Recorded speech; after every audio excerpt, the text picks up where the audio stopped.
ఆ! విదేశాల్లో చదవాలనుకుంటున్నారా? అయితే విదేశ్ కన్సల్ట్‌ని సంప్రదించండి. నమస్తే. నేను జర్నలిస్ట్ శ్రీనివాస్. ఈరోజు న్యూస్ అనాలిసిస్‌లో ముందుగా 'ఆంధ్రజ్యోతి' పేపర్‌లో వచ్చిన వార్తలను చూద్దాం. ఆంధ్రజ్యోతిలో ఆంధ్రజ్యోతి ఎండీ ఏమూరు రాధాకృష్ణ గారు కొత్త పలుకని ప్రతి వారం రాస్తాడు. దాంట్లో రేవంత్ రెడ్డి గారిని హెచ్చరిక జారీ చేస్తారు. జర జాగ్రత్తగుండు.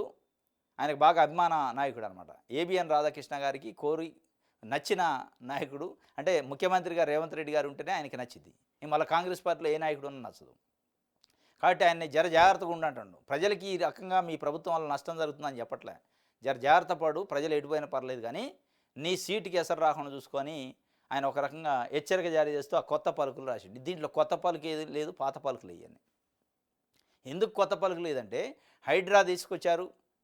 హైడ్రాతోని స్టార్టింగ్లో కాస్త హైడ్రా వల్ల ఓకే, రేవంత్ రెడ్డి గారు కాస్త దూకుడుగా పోతుండే చాలా మంచి నిర్ణయం తీసుకుంటూ చెరువుల్ని కాపాడే ప్రయత్నం, ఎఫ్టీఎల్ ల్యాండ్స్ని కాపాడే ప్రయత్నం, నాలాల కబ్జాలను కాపాడే ప్రయత్నం, కబ్జాల నుంచి తొలగించి వాటన్నింటిని కాపాడే ప్రయత్నం చేసి వరదలు రాకుండా చేస్తానని అనుకున్నారు. ఎన్ కన్వెన్షను సినీ నటుడు నాగార్జునది కూల్చేయటం ఈ సందర్భంలో కాస్త ఎస్ బాగుంది ఇది నిర్ణయం అని పబ్లిక్లో మంచి టాక్ వచ్చింది. దాని తర్వాత ఏమైందంటే ఎప్పుడైతే ఎన్ కన్వెన్షన్ కూల్చారో అనేక సోషల్ మీడియాలో, యూట్యూబ్ ఛానల్స్లో, మెయిన్ స్ట్రీమ్ మీడియాలో కూడా చాలా పెద్ద పెద్ద బడా రాజకీయ నాయకులకు సంబంధించిన ఫామ్ హౌజులు బయటకు వచ్చినాయి. అసలు ఎప్పుడు చూడండి, ఎక్కడ చూడని ఫామ్ హౌజులు. అసలు ఇంత పెద్ద ఫామ్ హౌజులు ఉంటాయా పొలిటికల్ లీడర్లు? కానీ అంటే కొంతమంది తెలిసి ఉండవు కదా, సామాన్య ప్రజలకు కూడా తెలిసిపోయింది. ఇంత పెద్ద పెద్ద 100 ఎకరాల ఫామ్ హౌజులు, పెద్ద పెద్ద బంగ్లాలు, వాళ్ళ దగ్గర ఉండే కుక్కలకు కూడా బంగ్లాలు, వాళ్ళ దగ్గర ఉన్న కార్లకు కూడా బంగ్లాలు. ఈ పరిస్థితి అంతా చూశారు. విజువల్స్ ఫోటోలతో సహా వచ్చినాయి. ఇక పేర్లు అవసరం లేదు, పెద్ద పెద్ద బడా నాయకులు అన్ని పార్టీల వాళ్ళు ఉన్నారు. వీటి సంగతి ఏందని క్వశ్చన్ వేసింది జర్నలిజం. వీటిని ఎప్పుడు కూరుస్తారు అని వేస్తే అసలు అవి అడుగును పడ్డాయి. వాటి గురించి ప్రస్తావన లేదు. ప్రస్తావన లేకపోగా కూకటిపల్లి నల్ల చెరువు కానీ, సున్నం చెరువు కానీ, ఇట్లాంటి ఇప్పుడు మూసీ కానీ ఇట్లాంటి ప్రాంతాల్లో హైడ్రా, అదేవిధంగా హెచ్ఎండిఏ పోయి రెడ్ మార్కులు పెట్టి కూల్చే కార్యక్రమం చేస్తున్నారు చాలా సామాన్యులు. ఎప్పుడైతే ఇది వచ్చిందో ఆ కూల్చివేత బాధితులే కాక సామాన్య ప్రజలు కూడా, మిగతా మెజారిటీ ప్రజలు కూడా ఒక సింపతి వచ్చింది. ఇదేంది రేవంత్ రెడ్డి ఈ పరిస్థితి చేస్తాడు? బడాబాబులకు సంబంధించిన ఫామ్ హౌజులు ఒక ఇటుక పిల్ల కూడా కదిలియట్లేదు, వాళ్ళ జోలికి పోవట్లేదు. పేద ప్రజల నోళ్లు కొట్టే కార్యక్రమం, వాళ్ళ గూళ్ళు కొట్టే కార్యక్రమం చేస్తాడు. ఏంటిది పద్ధతి కాదు అనేది ఒక రకంగా ప్రజల్లో ఒక నెగిటివ్ టాక్ మొదలైంది. ఆ నెగిటివ్ టాకు ఎంతవరకు వచ్చిందంటే నిన్న హైడ్రా ఒక బ్యాక్ స్టెప్ వేసేదాకా వచ్చింది. ప్రభుత్వ పెద్దలు ఏమని చెప్పారో తెలియదు కానీ మీరు నోటీసులు ఆపండి, కూల్చివేతలు కాస్త హోల్డ్లో పెట్టండి అని ఒక ఆలోచనలో పడ్డది ప్రభుత్వం. మూసీ వ్యవహారంలో పెద్ద ఎత్తున రోడ్ల మీదకి వచ్చి బాధితులు ధర్నాలు చేశారు, నిరసనలు, వందల వేల మంది. రేవంత్ రెడ్డి గారిని అయితే లిటరల్గా వ్యక్తిగతంగా తిట్టే కాడికి పోయింది. ముఖ్యమంత్రికి కాదు, వ్యక్తిగతంగా కూడా. ఈ పరిస్థితి అంతా గమనించండి ఏబిఎన్ రాధాకృష్ణ గారు, అరే నేను నన్ను నమ్మిన ఈ ఇబ్బంది జరుగుతుంది రేవంత్ రెడ్డి గారికి, ఈయన కాపాడాలేదని ఇలా కొత్త పలుకులు అది రాసిండు. ప్రజల గురించి రాయాల. హైడ్రా వ్యవహారం ఏంది, మూసీ రివర్ బెడ్ వ్యవహారం ఏంది, మూసీ ప్రక్షాళన ఏంది, దానికి ఏ రకమైన సలహాలు సూచనలు ఇవ్వాలి ప్రభుత్వానికి అది చెప్పలే. నువ్వు జాగ్రత్తగా ఉండు, నీ సీటుకి ఎసరు వచ్చే అవకాశం ఉందని చెప్పినట్టే ఉంది. ఇది ప్రభుత్వ అధినేతగా రేవంత్ రెడ్డి ఆచితూచి నిర్ణయాలు తీసుకోవడం అలవర్చుకోవాలి. చెరువులు, జలాశయాలు పరిరక్షణ అవసరమే. అంత మాత్రాన ఈ విషయంలో దూకుడు తగదు. ఆక్రమణల పేరిట వేలాది ఇళ్లు కూల్చడం ప్రజల్లో వ్యతిరేకతకు దారితీస్తుంది. హైడ్రా చర్యల వల్ల ఏ పాపం తెలియని వాళ్ళు నిరాశ్రయులు అవుతున్నారు. ఫామ్ హౌజులను, అతిథి గృహాలను నిబంధనలు అతిక్రమించి నిర్మిస్తే కూల్చినా పర్వాలేదు కానీ అన్ని అనుమతులతో పేదలు, మధ్యతరగతి వారు నిర్మించుకున్న వాటిని, దశాబ్దాల క్రితం నిర్మించుకున్న వాటిని తొలగించాలనుకోవడం మంచిది కాదు. ఫామ్ హౌజులు, అతిథి గృహాలు, గెస్ట్ హౌజులను కూల్చితే దండగలేదు, కానీ అవి కూల్చట్లే. వచ్చిన ఇబ్బంది అంతా అదే. నాగార్జున గారు ఎన్ కన్వెన్షన్ కూల్చినప్పుడు అట్లే అనుకున్నారు, ఓహో ఫామ్ హౌజుల మీద కూడా పడతారు, ఇక తన అనే తరతమ్యాలు ఉండవు, రేవంత్ రెడ్డి గారు దూకుడుగానే పోతారు. ఎందుకంటే అప్పట్లో కొన్ని వార్తలు వచ్చినాయి. కేవీపీ రామచంద్రరావు గారు, మాజీ మంత్రి పళ్ళంరాజు, కాంగ్రెస్ పార్టీ సీనియర్ నాయకుడు, ఇట్లాంటి వాళ్ళు పోయి అధిష్టానం దగ్గర కంప్లైంట్ చేశారు, బ్యాక్ స్టెప్ వేస్తారు అనుకున్నారు. ఆయన కంప్లైంట్ చేసిన ఆయన ఫామ్ హౌస్ను కూల్చారు పళ్ళంరాజు. దాంతోనే ఒక నమ్మకం వచ్చింది, ఎస్ ఈయన ఏదో చేయగలడు అని చెప్పి ఒక సినిమా హీరో లెక్క ఊహించుకున్నారు సామాన్య ప్రజలు. ఏదో చేస్తాడు, మంచినే చేయగలడు, ఈ హైదరాబాదులో ఉన్న నాలాలని, ఎఫ్టీఎల్స్ని, చెరువుల్ని సంస్కరించగలుగుతారు, మొత్తం ప్రొటెక్ట్ చేయగలుగుతారు అనుకున్నాను. ఈ ప్రొటెక్షన్ మొత్తం పేద ప్రజల పైన పడది. ఈయన ప్రొటెక్షన్ ఏం కానీ బడాబాబులు అతిథి గృహాలు, ఫామ్ హౌజులకి ప్రొటెక్షన్ ఇచ్చిండు కానీ పేద ప్రజల నోరు కొట్టే కార్యక్రమం చేయాలి. ఓవర్ నైట్లో ఇవాళ నోటీస్ ఇవ్వటం, రేపు గోల్చడం. అదే మల్లారెడ్డి లాంటి కాలేజీలు అట్లే ఉన్నాయి, ఫాతిమా కాలేజీలు అట్లే ఉన్నాయి, పల్లా రాజశేఖరెడ్డి కాలేజీలు అట్లే ఉన్నాయి. ఏదనంటే ఎడ్యుకేషన్ ఇన్స్టిట్యూషన్స్ అంటారు. ఎడ్యుకేషన్ ఇన్స్టిట్యూషన్స్ అంటే కంటే కూడా ప్రజల జీవితాలు ముఖ్యం కదా. వాళ్ళ సామాన్లను రోడ్డు మీద వేసి నేను కూల్చుతా అంటే ఎట్లా ఉంటుంది? ఎడిపోవాలి వాళ్ళు. పిల్లల చదువులు, ఉద్యోగాలు, రకరకాల ఇబ్బందులు, జబ్బులు ఉన్నోళ్ళు ఉంటారు, వైద్యం చేసుకునే వాళ్ళు ఉంటారు, హాస్పిటల్ దగ్గరలో కట్టుకున్న వాళ్ళు ఉంటారు, రకరకాలుగా ఉంటారు. ఇవన్నీ ఏది చూడకుండా కనీసం ఇల్లు రెంట్కి ఇచ్చిన ఓనర్ కూడా ఖాళీ చేయాలని చెప్పేది ఒక 2 నెలలో, 1 నెల ముందు చెప్తాడు. నాకు ఇల్లు అవసరం ఉంది, ఖాళీ చేయండి అని చెప్పి. అది కూడా లేదు. 2 రోజుల టైం కూడా లేదు. ఒక రోజులోనే కూల్చే కార్యక్రమం. అది కూడా పేద ప్రజలు అనే అలుసా ప్రభుత్వానికి. అంటే పేద ప్రజలు ఏం చేయలేరనే ఒక అహంభావం అధికారులకి. హైడ్రా కమిషనర్ రంగనాథ్ గారు కూడా చాలా అహంభావపూరితంగా వ్యవహరిస్తాడు. నాకు ఇక పూర్తి స్వేచ్ఛ ఇచ్చిండు రేవంత్ రెడ్డి కాబట్టి ఎవడిని ఏది చేసినా నన్ను అనేటోళ్ళే అన్నట్టు ఫీల్ అవుతుంది. అది కూడా పేద ప్రజల మీద ఏది మీ ప్రతాపం? కనీసం మానవత్వం ఉండాలి కదా. హైడ్రా లెక్క లేదు, అది రోబో లెక్క ఉంది. రోబోకి ఇట్లా చిప్పేసి వదిలేస్తే ఏది పడితే అది కూలితే కుదరదు కదా. ఒకవైపు ఏం పెద్దోళ్ళకి సంబంధించిన ఫామ్ హౌజులు, అతిథి గృహాలు, ఇవన్నీ ఫోటోలు, వీడియోలు వచ్చినాయి. వాళ్ళని అసలు కదిలిచ్చిన దాఖలాలు లేవు. పేద ప్రజల పైన పడుతున్నాయి. అందుకే జాగ్రత్త అన్నాడు. ఆయన జాగ్రత్త పడతాడా? పులి మీద స్వారీ చేసినా పులి దిగితేనే పులి గరిచేటట్టుంది ఇలా హైడ్రా అనే పులి. మరి పులి దిగకుండా స్వారీ చేస్తేనేమో పేద ప్రజలు గరిచేటట్టుండ్రు. పేద ప్రజలందరూ ఒక్కొక్కడు ఒక పులి రేపు జిహెచ్ఎంసీ ఎన్నికల్లో దెబ్బ కొట్టేటట్టుంది. ఇదంతా ఇవాళ ఒక సంఘర్షణలో, ఒక ఒత్తిడిలో ప్రభుత్వ యంత్రాంగము, రేవంత్ రెడ్డి గారు ఉండు అనేది స్పష్టంగా ఈ కొత్త పలుకును బట్టి మనకు అర్థమైంది. ఇది ఒక వార్త. ఇంకోటి, మూసీలో మార్కింగ్ నిలిపివేత నిరసనల నేపథ్యంలో రెవెన్యూ అధికారులు వెనక్కి. డబుల్ బెడ్రూమ్ ఇళ్లకు 85 కుటుంబాల తరలింపు, ఎట్టి పరిస్థితుల్లోనూ కఠినంగా వ్యవహరించొద్దని సర్కారు చెప్పిందట. ఎప్పుడు అంతా అయ్యాక ప్రజల్లో ఒక నెగిటివ్ ప్రచారం జరిగింది. నెగిటివ్ ప్రచారం జరిగాక ఇక ప్రజలపైన కఠినంగా వ్యవహరించొద్దంటే వ్యవహరించినట్టు ప్రభుత్వం యొక్క యాటిట్యూడ్ ఏందనేది బయటపడింది. హైడ్రా, ఇది మూసీ వ్యవహారంలో ప్రభుత్వం యొక్క యాటిట్యూడ్ ఏంది, రేవంత్ రెడ్డి యొక్క యాటిట్యూడ్ ఏందనేది వాళ్ళకి స్పష్టంగా అర్థమైంది ప్రాక్టికల్గా. అది అర్థమయ్యాక చేతులు కాలేక ఆకులు పట్టుకున్నారు, నిరసనలు వ్యక్తం చేస్తున్నారు. కాంగ్రెస్ పార్టీ అంటే చీ అనే పరిస్థితి తీసుకొచ్చిండు రేవంత్ రెడ్డి అనేది ఇలా స్పష్టంగా అర్థమైంది. మూసీలో మార్కింగ్ కూడా నిలిపేశారు. ఎందుకంటే ఆ ప్రజల యొక్క ఆగ్రహం తట్టుకోలేక ఆగ్రహానికి బలైపోతాం, మాడి మసి అయిపోతాం అనుకున్నాం కానీ మొత్తానికి ఆపేశారు. ఎవరిని బలవంతంగా తరలించేదే అదే. ఎవరిని బలవంతంగా తరలించడం అంటున్నారు. మరి మీరు చేస్తుంది ఏంది? అరే బోళ్ళు ఇసిరేస్తుంటారు బయట. మొన్న ఒక చిన్న పాపం 5 years 6 years ఉంటాయి. నా పుస్తకాలు కూడా లోపల ఉన్నాయి, చదువుకునే పుస్తకాలు తీసుకుంటా అంటే కూడా చిన్న మాటలు చెబుతుంది ఆ అమ్మాయి. చిన్న పాప పుస్తకాలు లోపల ఉన్నాయంటే కూడా ఆగలేదు, నా బుక్కులు తడిసిపోయినాయి అని చెప్తుంది. దాంట్లో కలిసిపోయినాయి మెట్ల అని చెప్పి. ఇగో ఇట్లాంటి వీడియోలు, ఇట్లాంటివి వస్తున్నాయి వీడియోలు. అవి చూస్తే మామూలు దానికి సంబంధం లేని బాధితులు కానీ వ్యక్తులు కూడా చెల్లించిపోవాల్సిన పరిస్థితి వచ్చింది. ఇక ఆ పరిస్థితి వచ్చాక ఇప్పుడు ఇక స్పెషల్గా నిన్న వీళ్ళిద్దరు ప్రెస్ మీట్ పెట్టి చెప్పాల్సిన పరిస్థితికి వచ్చింది. ప్రభుత్వం డైరెక్ట్గా ఆదేశాలు జారీ చేసింది, మీరు ప్రెస్ మీట్ పెట్టి, ఎందుకంటే మీరు చేసిన పెంట వల్ల ఇలా ప్రజలు మమ్మల్ని తిట్టుకునే పరిస్థితి వచ్చిందరా నాయన, మీరు పోయి ప్రెస్ మీట్ పెట్టి ఎవరిని బలవంతంగా తరలించాం, రెడ్ మార్కింగ్ నిలిపేసినాం, ఏదంటే పర్మిషన్లలో కోల్చాం ఇవన్నీ చెప్తున్నాం. పర్మిషన్లు ఉన్నా ఏదన్నా చూడకుండా కూల్చారు మాట వరకు. కాబట్టి ఏది ఏమైనా నష్ట నివారణ చర్యలు తప్ప మీ పైన ఒక రెడ్ మార్క్ పడ్డది. ప్రభుత్వం పైన ప్రజలు రెడ్ మార్క్ వేశారు, కాంగ్రెస్ పార్టీకి రెడ్ మార్క్ వేశారు. ఈ రెడ్ మార్క్ రేపు జిహెచ్ఎంసీ ఎన్నికల్లో స్పష్టంగా కనపడింది. ఇష్ట ప్రకారమే మూసీ నిర్వాసితుల తరలింపు, పట్టాలు ఉన్నవారికి చట్ట ప్రకారం పరిహారం, అనాధికారిక నిర్మాణాల బిల్డర్లపై కేసులు. పిల్లలు నష్టపోతారని విద్యాసంస్థలు కోల్చలేదట. మరి మీరు ఖాళీ చేసే ఇళ్లలో చదువుకునే పిల్లలు నష్టపోరా? మీరు ఖాళీ చేసే ఇళ్లలో కూడా చదువుకునే పిల్లలు ఉన్నారు, వాళ్ళ స్కూల్లో ఆ ఇంటికి దగ్గరలో ఉన్నాయి. నువ్వు దేశపోయి మహేశ్వరంలో ఉన్న డబుల్ బెడ్రూమ్లు ఇస్తే, షామీర్పేటలో ఉన్న డబుల్ బెడ్రూమ్లు ఇస్తే, మేడ్చల్లో ఉన్న డబుల్ బెడ్రూమ్లు ఇస్తే వాళ్ళ చదువు ఖరాబు కదా. అంటే పేద ప్రజలకు సంబంధించిన చదువులు పోయిన పర్లే. అంటే వ్యాపారం చేసుకునే విద్యా సంస్థలు పిల్లలు నష్టపోతారు. పల్లా అనురాగ్ యూనివర్సిటీ కానీ, పల్లా రాజశేఖర రెడ్డి యూనివర్సిటీ కానీ, మల్లారెడ్డి యూనివర్సిటీ కానీ వాళ్ళు సీట్లు వ్యాపారం చేస్తారు విద్యతోని. వ్యాపారం చేసేటోడు అయితే నష్టపోవద్దు, కానీ పేద ప్రజలు పిల్లలు నష్టపోవాలనా అనేది ఇలా ప్రజలు మాట్లాడుకుంటున్నారు. ఆయన చెప్తుండు హైడ్రా బూచీ కాదు భరోసా. ఎవరికి భరోసా?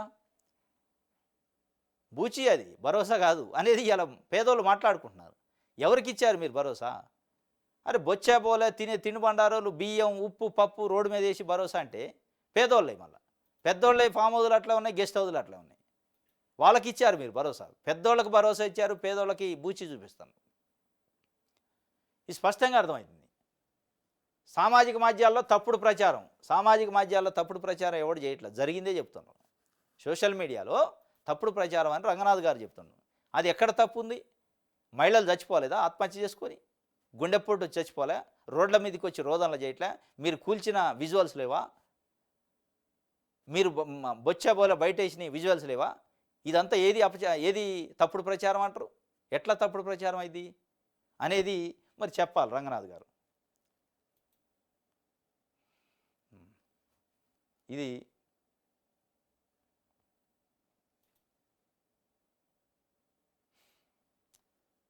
ఆంధ్రజ్యోతి సంబంధించి ఈనాడు చూద్దాం.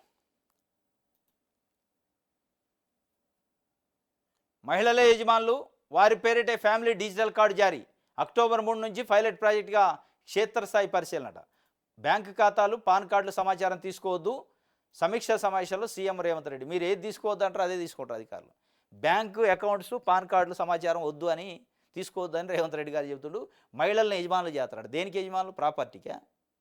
కార్డుకి, రేషన్ కార్డుకి యజమానులు. ఇది ఎప్పుడో ఉంది, ఇవాళ కొత్తగా చేసేది ఏం లేదు. రేషన్ కార్డుకి కాదు మీరు చేయాల్సింది యజమానులు.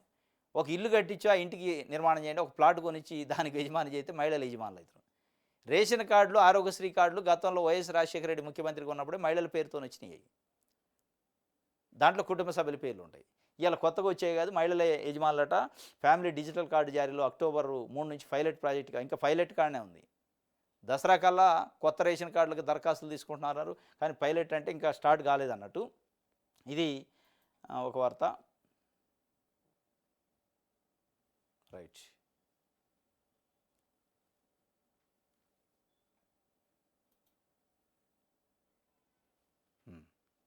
ఇది ఈనాడుకు సంబంధించి. దిశ చూద్దాం.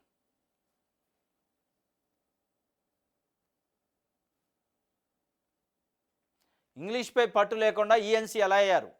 కమిషన్కే తప్పుడు సమాచారం ఇస్తారా? తప్పుదోవ పట్టించాలనుకుంటే చర్యలు తప్పవు. రిటైర్డ్ ఈఎన్సీ నల్లా వెంకటేశ్వర్లపై ఘోష్ ఫైర్ అట. సమాధానాన్ని సవరించుకుంటానన్న రిక్వెస్ట్ రిజెక్ట్ చేశారు. సీకెంట్ ఫైల్స్ ఆలోచన సిడిఓ ఎస్ఈదేనన్న రిటైర్డ్ ఈఎన్సీ. అలాంటి ఆధారాలుంటే సమర్పించాలని జస్టిస్ ఆదేశం. ఎంక్వైరీని మధ్యలోనే నిలిపేసిన కమిషన్.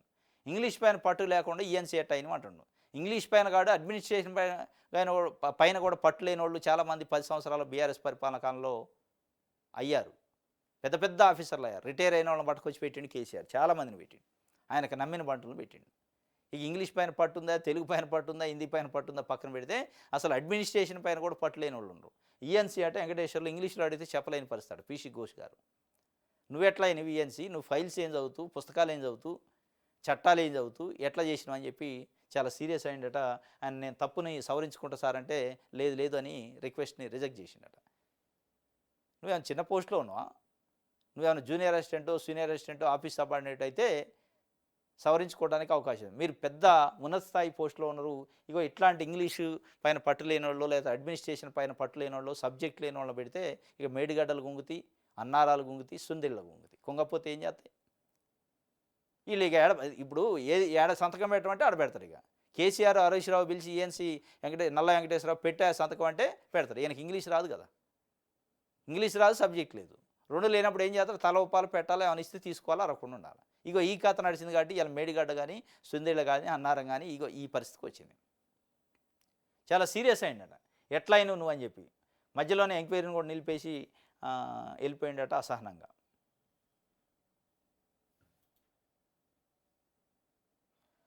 అక్రమ కట్టడాల వెనక బలవంతులు, వారే హైడ్రాపై తప్పుడు ప్రచారం చేస్తున్నారు. ఇప్పటివరకు పేదల ఇళ్ళు జోలికి పోలేదు. హైడ్రా అంటే భరోసా, బాధ్యత. జన్వాడ ఫామ్ హౌజ్ను పరిధిలోకి రాదు. జన్వాడ ఫామ్ అయితే మా పరిధిలోకి రాదట. అది రాదు, పెద్దోళ్ళదిగా. అకాడమిక్ ఇయర్ తర్వాత అజుద్దీన్ మల్లారెడ్డి పల్లా కాలేజీలపై చర్యలు. అమీన్పూర్లో వేలాది ఎకరాలు కబ్జాకు గురయ్యాయి. ఓ భవనాన్ని కూల్చిన మళ్ళీ కట్టారు. హైడ్రా కమిషనర్ రంగనాథ్ ఒకటి కూల్చితే కూడా మళ్ళీ కట్టిండట. అకాడమిక్ ఇయర్ అయ్యాకట ఫాతిమా కాలేజీ అట, పల్లా రాజేష్ రెడ్డి అనురాగ్ కాలేజీ అట, యూనివర్సిటీ మల్లారెడ్డి కాలేజీ కూల్చుతారట. ఒక 6 నెలలు టైం వేస్తే ఈ లోపల కోర్టుకు పోయి తెచ్చుకుంటారు. మరి ఈ అకాడమిక్ ఇయర్ పేద ప్రజల పిల్లలకు కూడా ఇవ్వాలి. అకాడమిక్ ఇయర్ అయ్యాక ఎండాకాలం సెలవులు వచ్చినప్పుడుగా చేయాల్సింది. వీళ్ళకైతే ఇవ్వ టైం. పేదోళ్ళు నోరు లేనోళ్ళు కాబట్టి టైం ఇవ్వకుండా దమ్మని కూల్స్తాయి. ఆయన చెబుతుండ్రు రంగనాథ్ గారు, అక్రమ కట్టడాల వెనక బలవంతులు ఉన్నారట. ఏ బలవంతుడి కట్టడాలు కూలిని? అన్ని బలహీన వర్గాల కట్టడాలే కూలిని. బలవంతుడు ఎవడి కూడా. అందులో మీరు అనే అత్యంత బలవంతుడు కేటీఆర్కి సంబంధించిన జన్వాడ ఫామ్ హౌస్ మా పరిధిలో లేదని కథం చేతులు ఎత్తేది ఇంకా అయిపోయా. చాలామంది బలవంతులకు సంబంధించి ఒక్క ఇటుక పిల్ల కూడా కదిలేదు. వాళ్ళు ఎందుకుంటారు ఈ అక్రమ కట్టడాలు వెనక? కట్టింది వాళ్ళే, కానీ వాటిని గోల్చట్లా నువ్వు. బలవంతులే గోల్చకుండా బలహీనలే గోల్చుతున్నావు. పేదోళ్ళే బక్కోళ్ళే గోల్చుతున్నారు. బక్కోళ్ళే కూల్చి వాళ్ళకి వాళ్ళ వాళ్ళ వాళ్ళ పిల్లల చదువులకు సంబంధించి స్కూళ్ళు ఎడ్యుకేషను ఏది చూడకుండా మీరు కూల్చుతున్నారు. కానీ సీట్లు అమ్ముకొని వ్యాపారం చేసే సీఎం మల్లారెడ్డి కాలేజీలు, అనురాగ్ యూనివర్సిటీ, ఫాతిమా కాలేజీలు వీటికి టైం ఇచ్చినాం అకాడమిక్ ఇయర్ అయిందాక. అంటే మీ ద్వంద్వ నీతి ఏందనేది స్పష్టంగా కనపడుతుంది. అందుకే హైడ్రా మీద తీవ్రమైన వ్యతిరేకత వచ్చింది. ఈ మూసీ రివర్ ఫ్రంట్ బోర్డు పైన కూడా తీవ్రమైన వ్యతిరేకత వచ్చింది. ఆ వ్యతిరేకతను తట్టుకోలేకని నేను ప్రెస్ మీట్ పెట్టి చెప్పారు. మేము బలవంతంగా చేయం, ఖాళీ చేపియం, ఇష్టం ఉంటేనే చేయండి అనే పరిస్థితికి వచ్చింది. ఒక రకంగా ప్రజలకి ఆగ్రహం ఉంది కాబట్టి మనం ఆగ్రహంలో కొట్టకపోతామని చెప్పినట్టే ఉంది. నేను ఎక్కడే ఉంటా, హైకమాండ్ వద్ద దీపాదాస్ మున్షి లాబింగ్ చేస్తుందట. సర్కారు వ్యవహారాల్లో జోక్యం చేసుకుంటున్నారన్న అని ఇప్పటికే కంప్లైంట్స్ అట. గతంలో మార్పు దిశగా రాష్ట్ర నేతల ప్రయత్నాలు, మున్సి రిక్వెస్ట్ని అంగీకరించిన పార్టీ పెద్దలు అయిపోయాయి. నేను ఎక్కడనే ఉంటే ఎక్కడ పోను. మరి ఇక మంచి ఏమంటారు పాడిగే దొరికినట్టు దొరికాయి. రోజు 3 పూలు 6 కాయలకు ఉంది. తెలంగాణలో కాంగ్రెస్ పార్టీ అధికారంలోకి వచ్చింది, ప్రభుత్వం ఉంది. ఇక ఆమె ఎందుకు పోతుంది ఇన్ఛార్జిగా? ప్రభుత్వం మీద కమాండ్ చేస్తుందట. పార్టీ ఇన్ఛార్జిగా ఉండి మొత్తానికి పార్టీకి సంబంధించిన కొంతమంది తెలంగాణ నాయకులు కంప్లైంట్ చేశారట అధిష్టానానికి. ఆమె రిక్వెస్ట్ పెట్టుకుందట అధిష్టానాన్ని, తెలంగాణలో ఉంటే నాకు పనులు ఉన్నాయాడా అని చెప్పి. ఎందుకంటే ఇక్కడ ఆందోళన ఉంది, ప్రభుత్వం ఉంది. అపోజిషన్ ఉన్నప్పుడే అంత ఆందోళన ఉండదు. ప్రభుత్వం కాబట్టి అనుకున్న పనులు అయిపోతాయి అని చెప్తే ముఖ్యమంత్రితో సహా చేయాల్సిందే. అంటే నేను ఎక్కడే ఉంటాను రిక్వెస్ట్ పెట్టుకుంటే అధిష్టానం కూడా రిక్వెస్ట్ని అంగీకరించిన పార్టీ పెద్దలు అంగీకరిస్తారు. మరి వాళ్ళకు కూడా పోతాయి కొన్ని. ఇది కాంగ్రెస్ పార్టీలో ఇన్ఛార్జీల వ్యవహారం. ఇక అంతా ఢిల్లీ పెత్తనం ఉంటుంది. ఇక్కడ ఏ చిన్న నిర్ణయం తీసుకోవాలని ఢిల్లీ పోవాలి. మళ్ళీ ఢిల్లీ పోయేదానికి మధ్యలో ఏమొకం ఉంటుంది, దీపాదాస్ మున్షి. ఈ మున్షీలు ఈ ఇన్ఛార్జీల వల్ల కూడా సగం కాంగ్రెస్ పార్టీ ఆగమైపోతుంది. వీళ్ళ వ్యక్తిగత ఎజెండాలు పార్టీ మీద రుద్దుతారు. అందుకే ఆమె అయితే రిక్వెస్ట్ పెట్టుకుందట, నేను ఎక్కడనే ఉంటే ఎక్కడ పోను, నాకు ఇప్పుడు మంచి టైంలో ఎట్లా పోతా అని చెప్పిందట. మంచి ఉపయోగించుకునే టైంలో ఎవరైనా పోతారు. ఓవైసీ అనుచరుల కబ్జాలను టచ్ చేసే దమ్ముందా? పేదల జోలికి వస్తే ఊరుకోబం. కాంగ్రెస్ కొంపముంచినన్న హైడ్రా, రాష్ట్రంలో కుప్పకూలిన ఆర్థిక వ్యవస్థ, స్థానిక ఎన్నికల తర్వాత చలో హైదరాబాద్ మార్చట. రాష్ట్రపతి హోదాలో డిక్లరేషన్ ఇచ్చి తిరుమలను సందర్శించిన కలాం. జగన్ ఆయన కన్నా తోపా కేంద్ర సహాయ మంత్రి బండి సంజయ్ చెప్తుండు. ఓవైసీ అనుచరులకు సంబంధించిన కబ్జాలను టచ్ చేసే దమ్ముందా? ఓవైసీ అనుచరులు ఓవైసీకి సంబంధించిన కాలేజీలని కబ్జాలను టచ్ చేసే దమ్ముందంటే దమ్ము లేదని చెప్పాలి. స్పష్టం. అందులో అంత ఈజీగా కాంగ్రెస్ పార్టీ వాళ్ళ జోలికి పోదు. ఓవైసీయే కాదు, మల్లారెడ్డి, పల్లా రాజేష్ రెడ్డి, ఇంకా బడాబాబులకు సంబంధించినవి ఉన్నాయి కబ్జాలు. వాళ్ళ జోలికి కూడా పోవట్లే. ఓన్లీ పేద ప్రజల జోలికే వస్తున్న బండి సంజయ్ అడుగుతుండు, మీకు ఆ దమ్ముందా, ధైర్యం ఉందా అని. ఆయన మతం కోణాలు అడుగుతున్నాడు. మతం కోణం అవసరం లేదు ఇందులో.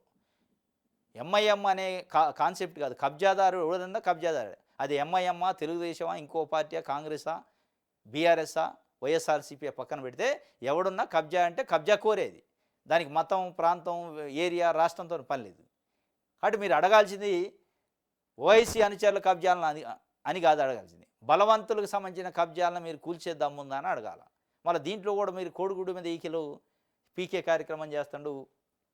స్థానిక ఎన్నికల తర్వాత ఆయన హైదరాబాద్ మార్చి చేస్తారట. పేదల జోలికి వస్తే ఊరుకోబోము. ఊరుకుంటూనే ఉంటాడు. ఎవడు అని మాట్లాడుతున్నా, ఒక్కడు మాట్లాడలే.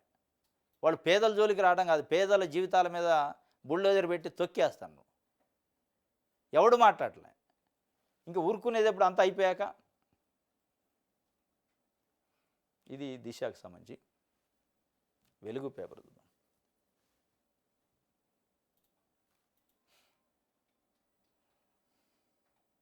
ఎవరికి నష్టం జరగనివ్వం, మూసీ ఏరియా వాళ్ళను బలవంతంగా పంపించడం లేదు, డబుల్ బెడ్రూమ్ ఇళ్ళు ఇచ్చి తలదిస్తున్నాం, Musi project corporation MD Danakishore వెల్లడి. ఎవరికి నష్టం జరగనివ్వం అని వీళ్ళిద్దరు నిన్న, ఈయన ఐపీఎస్ ఆఫీసర్, ఈయన ఐఏఎస్ ఆఫీసర్, ప్రెస్ మీట్ పెట్టి చెప్పాల్సిన పరిస్థితి వచ్చింది. మీరు ఎంత నష్టం చేశారు, మీరు ఎంత పెంట చేశారు అనేది దీన్ని బట్టి అర్థమవుతుంది. ఇక ఎవరికి నష్టం చేయింది, అక్కడ చేసిందే బక్కోళ్ళకి పేదోళ్ళకి చేతురి. ఆ నష్ట నివారణ మళ్ళీ మొదలుపెట్టారు ప్రెస్ మీట్ పెట్టి, బలవంతంగా మేము తరలించమని. మరి బలవంతంగా తరలించినప్పుడు నిరసనలు ఏంది, ఆరోపణలు ఏంది, ప్రజలు రోడ్ల మీదకి వచ్చి ధర్నాలు ఎందుకు చేస్తారు? నువ్వు బలవంతమే చేయవైతే మరి ఏంటికి వచ్చారు? వాళ్ళు ఇంటికి పోతారు, హైదరాబాద్లో లేకపోతే మూసీ సంబంధించిన రెడ్ మార్క్ వేసేటోళ్ళు, సార్ మీరు ఇల్లు ఖాళీ చేస్తారా, మీకు ఇష్టమేనా అడిగితే మాకు ఇష్టం లేదంటే వెనక్కి వచ్చారు. మీరు వెనక్కి రాకుండా బలవంతంగా రెడ్ మార్క్ వేస్తుంటున్నాయి కదా, మా ఇంటి పైన రెడ్ మార్క్ వేయొద్దని వాళ్ళు తుడిపేసింది, నిరసన వ్యక్తం చేసింది. మీరు పోలీసు వాళ్ళని అడ్డం పెట్టుకొని మీరు పోయి రెడ్ మార్కులు వేయలే, అది బలవంతం కదా? స్వచ్ఛందంగా వాళ్ళు లేదు సార్ మీరు వచ్చారుగా ఇక మేము ఖాళీ మూటమ్మలే చదువుకొని పోతామని ఎవడని వస్తాడా? ఇల్లు ఉన్న పలంగా ఇల్లు మేము ఖాళీ చేస్తాం, మీరు వచ్చారు కాబట్టి ఇక మా మూటమ్మలే చదువుకొని వ్యాన్ పెట్టుకొని వెళ్ళిపోతాం, ఏడిందో మా ఇల్లు చెప్పు అని ఏ వ్యక్తి పోడు. మీరు చేసిందే బలవంతం, మళ్ళీ దానికి కప్పిపుచ్చుకునే ప్రయత్నం. ఇది వెలుగు పత్రిక సంబంధించి.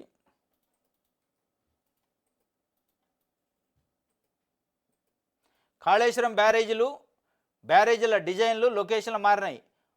వ్యాప్కోస్ డిజైన్లు పక్కన పెట్టి కొత్త డిజైన్లు చేసినారు. కాళేశ్వరం కమిషన్ ముందు రామగుండం రిటైర్డ్ ఈఎన్సీ వెంకటేశ్వర్లు వెల్లడి చేసిండ్రు.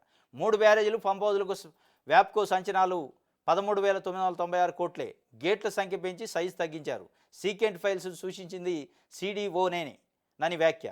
ఆ సమాధానంపై జస్టిస్ ఘోష్ ఫైర్ సిడిఓ డిజైన్లు మాత్రమే చూస్తుందంటూ మండిపాటు. ఏ ఫైల్స్ వాడాలో చెప్పాల్సింది ప్రాజెక్ట్ సి ఫీల్డ్ ఇంజనీర్లు. జస్టిస్ ఘోష్ కమిషన్కు చెప్పిండు, కమిషన్కు తప్పుడు సమాచారం ఇస్తున్నారంటూ తీవ్ర ఆగ్రహం. సిడిఓ అంటే సెంట్రల్ సిడిఓ వాళ్ళట designing authority, central designing authority అని ఒకటి ఉంటుంది. వాళ్ళు ఇచ్చిన డిజైన్ని బట్టే మేము చేసినాం అంటుండ్రు. వాళ్ళు డిజైనే ఇస్తారు, వాళ్ళు ఏం వాడాలి ఏం చెప్పరు అనేది ఘోష్ ఆగ్రహం వ్యక్తం చేసినట. మొత్తానికి కాళేశ్వరం బ్యారేజీల డిజైన్లు లొకేషన్లు మారినట. ఈ వ్యాప్కోస్ అనే వాళ్ళు ఇచ్చిన డిజైన్లు లేవట, వాళ్ళు ఇచ్చిన ఎస్టిమేషన్ లేవు. వాళ్ళు ఓన్లీ 13,996 కోట్లకే ఎస్టిమేషన్ ఇచ్చారట. అది ఎక్కడికో పోయింది. 13,996 కోట్లు అంటే 14,000 కోట్లు అనుకోండి సుమారుగా. ఆ 14 పోయి 4-5 రెట్లు పెరిగా. డిజైన్లు కూడా చేంజ్ చేశారట. ఆ డిజైనింగ్ ఆర్గనైజేషన్ ఇచ్చిన డిజైన్లు చేంజ్ చేస్తారు, వ్యాప్కోస్ వాళ్ళు ఇచ్చిన డిజైన్ చేంజ్ చేస్తారు, వాళ్ళు ఇచ్చిన ఎస్టిమేషన్ చేంజ్ చేస్తారు, లొకేషనే చేంజ్ అవుతాడ. ఇక లొకేషన్ చేంజ్ అయ్యి కేసీఆర్ ఫామ్ హౌస్లో కూర్చొని లొకేషన్ సెట్ చేశాక ఇక ప్రాజెక్టు కొంగపోతూ ఉంటుంది. కేసీఆర్కి ఏం తెలుసు, ఆయన ఇంజనీరా?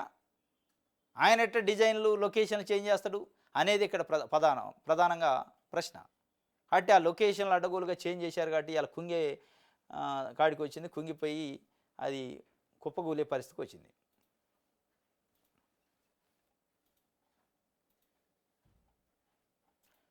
అక్రమ నిర్మాణాలను వదిలేస్తే అట 1 కోటి మందికి ముప్పు ఉందట. అన్ని అనుమతులు ఉన్న భవనాలను టచ్ కూడా చేయట్లేదు అని రంగనాథ్ గారు చెబుతుండే. ఫ్యూచర్లో వరదలు వస్తే అందరం మునుగుతాం.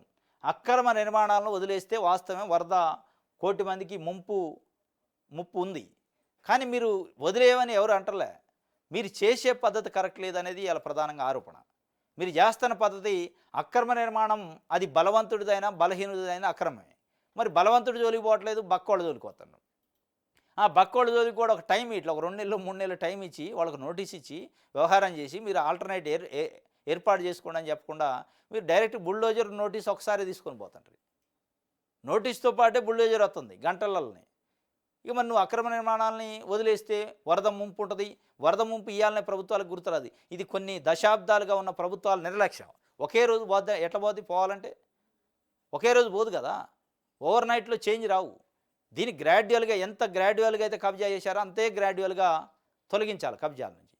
ఒక సిస్టమ్ పెట్టుకోవాలి, ఒక పాలసీ పెట్టుకోవాలి, ఒక టైం ఇవ్వాలి. ఒక 45 డేసా 60 డేసా టైం ఇచ్చి నోటీస్ ఇచ్చి మీరు చర్యలు తీసుకుంటాం, మీరు ఖాళీ చేయకపోతే క్రిమినల్ కేసులు పెడతాం, అవసరం అయితే ఇగో ఈ టైంలోపు అని చెప్పి చెప్పాలి. అసలు వాళ్ళ కాడ ఏమున్నాయి, వాళ్ళ కన్సర్న్ ఏంది, వాళ్ళ బాధ ఏంది, వాళ్ళ సమస్య ఏంది తెలుసుకోవాలి. ఏది లేదు, నువ్వు నోటీస్ ఇచ్చేటోడు బుల్డోజర్ నడిపేటోడు ఇద్దరు కలిసిపోయి కూల్స్తుంటే ఇక మీరు నువ్వు ముంపు ఉంటే ఏంది ముంపు, ఇది పెద్ద ముంపు. ఆ వరదల ముంపు ఏం కానీ మీరు చేసే ముంపు వల్ల ఇలా గందరగోళం ఆహాకారాలు చేస్తారు హైదరాబాద్లో పేద ప్రజలు. ఆయన చెబుతుండే అక్రమ నిర్మాణాలను వదిలేస్తే వరద ముంపు ఉంటుంది వాస్తవమే. దానికి కొన్ని పద్ధతులు పాటించాలా, ఎటబడితే అట చేస్తే అట.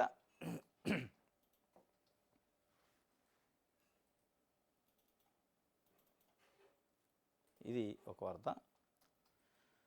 ఆర్టీఐ కమిషనర్లు నియమించండి, సీఎం రేవంత్కు ఫోరం ఫర్ గుడ్ గవర్నెన్స్ లేఖ రాసింది పద్మనాభరెడ్డి గారు. ఆర్టీఐ కమిషనర్ లేఖ సంవత్సరం దాటిపోయింది. కేసీఆర్ ఉన్నప్పుడే దాన్ని పక్కన పడేసింది ఆ ఫైల్ని. ఇవాళ మళ్ళీ వీళ్ళు వచ్చి సంవత్సరం కావుతుంది. అసలు ఆర్టీఐ చట్టం అంటే కానీ, ఆర్టీఐ వ్యవస్థ మీద కానీ, ఆర్టీఐ కమిషనర్ల మీద ఏ ప్రభుత్వానికి ఏ పార్టీకి ఇంట్రెస్ట్ లేదు. గాలికి వదిలేశారు. యూపీఏ ప్రభుత్వం 2005లో తెచ్చింది ఒక అద్భుతమైన చట్టం, సామాన్యుడి చేతిలో ఆయుధం, అది వజ్రాయుధం. ఆ వజ్రాయుధాన్ని వాడకుండా చేస్తాను. వజ్రాయుధం వాడితే వీళ్ళకే ముప్పొద్దు రాజకీయ నాయకులు. కాబట్టి ఇక దాని కమిషనర్ ఉంటే ఎంత లేకపోతే ఎంత. ఇలా పనికిరాని కమిషనర్లని, పనికిరాని కార్పొరేషన్లు, ఏదో అసలు ప్రజలకు సంబంధం లేని కార్పొరేషన్లకు చైర్మన్లు ఇచ్చారు 37 మందికి. ఇంకా కొంతమందికి ఇస్తారట. దాంతో ఇప్పుడు డైరెక్ట్గా ప్రజలకి లబ్ధి లేని చాలా ఉన్నాయి, ఉట్టి ఉన్నాయి. వాళ్ళకి ఏదో ప్రోటోకాలు, జీతము, కారు కోసం ఇచ్చిన కార్పొరేషన్ చైర్మన్లు చాలా ఉన్నాయి. కానీ ఇది ప్రజలకి, సామాన్యులకు ఉపయోగపడే చట్టానికి సంబంధించి, అమలుకు సంబంధించి కమిషనర్ని నియమించే దాంట్లో ఒక స్టెప్ కూడా ముందు పట్టలే. ఆర్టీఐ కమిషనర్లు లేరు, ఇలా నియమించదాని ఆలోచన కూడా లేదు. దరఖాస్తులు ఇచ్చి కూడా 2 నెలలు అయింది, ఇంతవరకు ఒక్క స్టెప్ కూడా ముందు పడలే. అది పెద్ద సమస్య. గంట కూర్చుంటే అయిపోతుంది, 1 అవరే. ముఖ్యమంత్రి, సీనియర్ మంత్రి, అపోజిషన్ లీడర్ గంట సేపు కూర్చొని డిస్కస్ చేస్తే క్లోజు. దానికి కూడా ఇంత పెద్ద హైకోర్టులు పోయి నింపండి అనే కాడికి తెచ్చుకుంటున్నాయి. ఇది ఒకటి. నమస్తే తెలంగాణ చూద్దాం. తెలంగాణ జనతా గ్యారేజు, ఇక్కడ బాధితులకు భరోసా, రక్షణ ఇవ్వబడను. మూసీలో పారేవి నీళ్లు కాదు, పేదల రక్తం.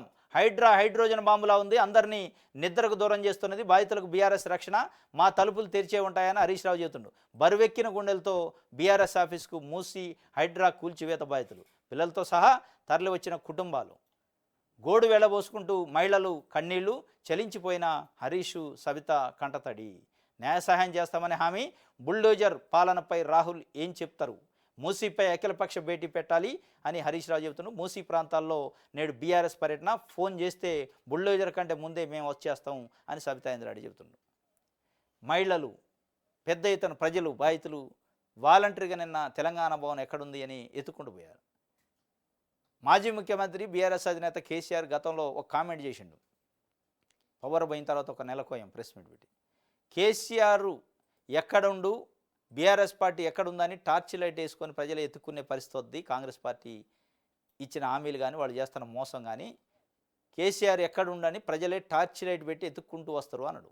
ఇక అది నేను జరిగింది అనిపిస్తుంది. ఎత్తుక్కుంటూ పోయారు బీఆర్ఎస్ ఆఫీస్కి, తెలంగాణ భవన్కి పోయి, ఇక మా గోడిదని వాళ్ళ గోడు ఎల్లగక్తూ బొల్లు నేడ్చారు. ఒక్కొక్కళ్ళది ఒక్కొక్క రోజున. మహిళలు, పిల్లలు, వృద్ధులు, రకరకాల సెక్షన్లు కూడా కొన్ని వేల మంది నిన్న తెలంగాణ భవన్ పోయారు. వాళ్ళ గోడుని ఎలబోసుకుంటారు. ఆ సందర్భంలో హరీష్ రావు కూడా కంటతడి పెట్టింటారు. ఒక రకంగా రేవంత్ రెడ్డి గారు దూకుడుతోని, రేవంత్ రెడ్డి గారు అవగాహన లోపం, సమన్వయ లోపంతో బీఆర్ఎస్ పార్టీకి ఒక అవకాశం ఇచ్చింది. ప్రజలు బీఆర్ఎస్ పార్టీ ఆఫీస్కి పోవడం ఏంది? 10 ఏళ్ళు బీఆర్ఎస్ పార్టీ పరిపాలన ఉన్నప్పుడు ఏ రోజైనా గాంధీ భవన్కి వచ్చారా ప్రజలు? మా సమస్యలు ఈ కేసీఆర్ మమ్మల్ని పట్టించుకోవట్లేదని ఈ స్థాయిలో ఒకవేళ వస్తే వచ్చి ఉండొచ్చు. కాంగ్రెస్ పార్టీ లోకల్ నాయకులు వాళ్ళు వీళ్ళు పట్టుకొస్తే అది వేరు. ఇలా స్వచ్ఛందంగా వచ్చారు బీఆర్ఎస్ భవన్కి.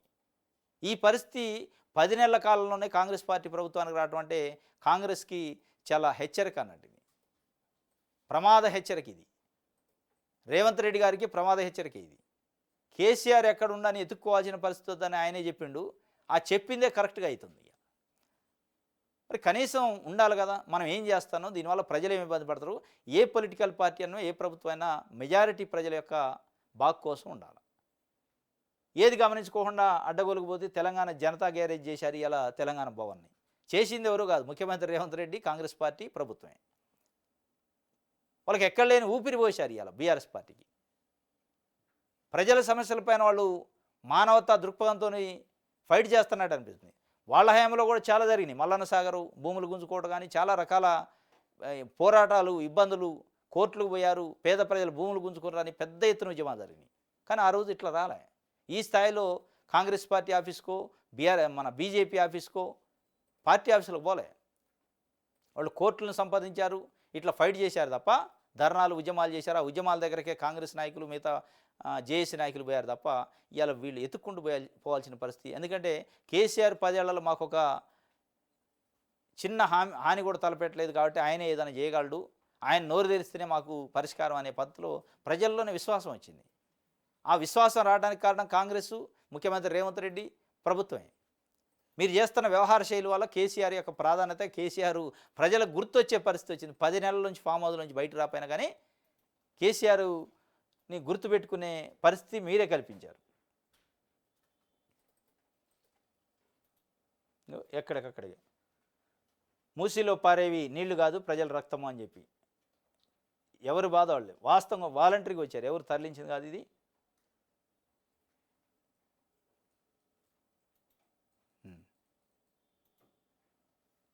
ఒక్కొక్కళ్ళది ఒక్కొక్క బాధ చెప్పుకుంటున్నారు. ఇవాళ బీఆర్ఎస్ పార్టీ ఆ మూసీ రివర్ ఫ్రంట్ ఏరియాలో పర్యటిస్తట. ఎప్పటికైనా కూల్చివేత తప్పదు, తరలించేందుకు డెడ్ లైన్ లేదు, జిహెచ్ఎంసీ హెచ్ఎండిఏ పర్మిషన్లు వ్యాలిడ్, 2 నెలల్లో మూసీ పనులు అని చెప్పి మున్సిపల్ శాఖ ముఖ్య కార్యదర్శి దానా కిషోర్ చెప్తుండు. వెబ్సైట్లో బఫర్ జోన్ ఎఫ్టీఎల్ ఎప్పటికైనా కూల్చేది తప్పదట. ఎప్పటికైనా కూల్చేది తప్పకపోవచ్చు, కూల్చవచ్చు, కానీ దానికి ఒక విధానం పాటించండి. ముందు చర్చ పెట్టండి బాధితులతోని, పొలిటికల్ పార్టీలతోని, ఎన్జిఓలతోని, సోషల్ యాక్టివిటీలతోని. ఇది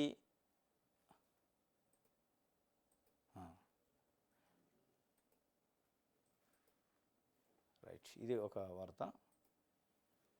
నమస్తే తెలంగాణకు సంబంధించి సాక్షి చూద్దాం.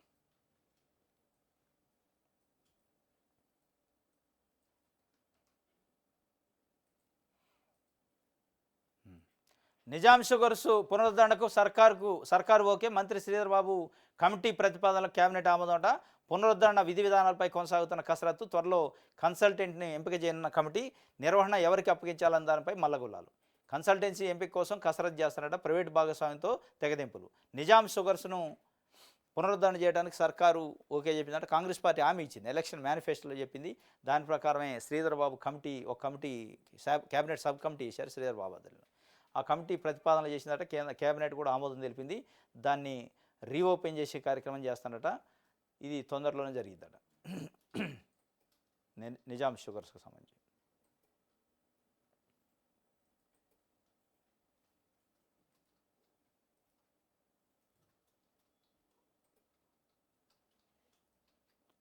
మంత్రి పేషిని తగలబెట్టాలి, ఎమ్మెల్యే రాకేష్ రెడ్డి వివాదాస్పద వ్యాఖ్యలు చేసిండట. ఇన్ఛార్జి మంత్రి జూపల్లి కృష్ణారావు, నిజామాబాదు ఇన్ఛార్జి మంత్రి, ఆయన పేషిని తగలబెట్టాలని ఆర్మూరు ఎమ్మెల్యే రాకేష్ రెడ్డి చెప్తుండు. బీజేపీ ఎమ్మెల్యే ఇన్ఛార్జి మంత్రి జూపల్లి కృష్ణారావు నిజామాబాద్ జిల్లా వైపు రావడం లేదని, ఆయన పేషిని తగలబెట్టాలంటూ ఆర్మూరు బీజేపీ ఎమ్మెల్యే పైడి రాకేష్ రెడ్డి వివాదాస్పద వ్యాఖ్యలు చేశారు. జిల్లా కలెక్టరేట్ కార్యాలయంలో శనివారం జరిగిన జిల్లా అభివృద్ధి సమన్వయ పర్యవేక్షణ కమిటీ సమావేశంలో ఆయన మాట్లాడారు. ఇన్ఛార్జి మంత్రి రానందున జిల్లాలో అభివృద్ధి పనులు ఆగిపోతున్నాయని రాకేష్ రెడ్డి మండిపడ్డారు. ఇన్ఛార్జి మంత్రి అసలు జిల్లా వైపు కన్నెత్తి చూడటం లేదని, ఇన్ఛార్జి మంత్రి జిల్లాకు రాక ఎన్ని రోజులు అవుతుంది అని కలెక్టర్ను ప్రశ్నించారు. సమావేశంలో ప్రోటోకాల్ రగడ కొనసాగింది. రాకేష్ రెడ్డి మాట్లాడుతూ ప్రోటోకాల్పై జిల్లా కలెక్టర్ మౌనం వహిస్తున్నారు అని, అధికారులు గౌరవం ఇవ్వడం లేదని అన్నారు. అలిగిన ఎమ్మెల్యే సుదర్శన్ రెడ్డి, ఎంపీ అరవింద్ చెప్పిండు. రాకేష్ రెడ్డి చెప్తుంటే జిల్లా ఇన్ఛార్జి మంత్రిగా ఉన్న జూపల్లి కృష్ణారావు కంటికి కనపట్టలేదట. నిన్న ఆ దిశ కమిటీకి సంబంధించి జరిగినా కానీ దాంట్లో కూడా పాల్గొనలేదట. అందుకే ఆయన ఛాంబర్ని తగలబెట్టాలి మంత్రి పేషిని అని చెప్తుండు. ఇది సాక్షికి సంబంధించి రైట్.